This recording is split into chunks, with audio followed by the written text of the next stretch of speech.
Okay, so I want to do a quick video on a reconditioned headlight. So this is for a 2019 Nissan Altima, and the headlight was damaged in the vehicle and we had to replace it. So when we go to write a part, we always go to write it with a factory OEM part. And insurance companies may sometimes feel that they don't owe for an OEM part. So in this particular case, they wrote for a reconditioned headlight, and a reconditioned headlight is one that was previously in an accident and somebody went and fixed it, and now it's reconditioned. So I want to point out what some of that might look like. So back here is the factory headlight, and right here we have the mounting tabs. You can see how that's integrated into the headlight housing.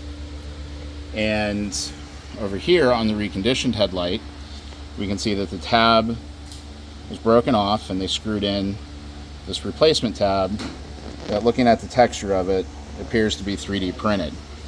So if we go through to look, I want you to look at how this tab goes and bends down like this, and how on the other one it's nice and flat. Then on the other mounting tab, you can see how this one's all wavy and the screw hole's not flat. And then look at what the brand new OEM one is supposed to look like.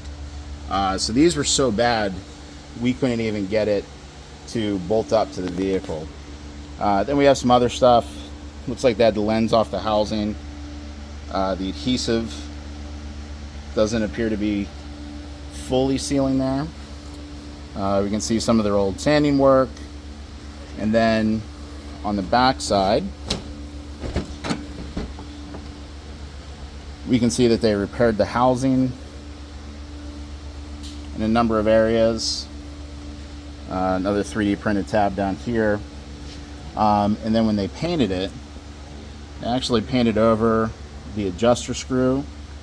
And then if we actually look inside the connectors, we can see that there's overspray and stuff on the pins. So with that said, I wanted to give you an idea. If your insurance company writes for a reconditioned headlight and we talk to you about, hey, we might have additional labor to order it in if it doesn't fit, or if we just flat out refuse, this is why.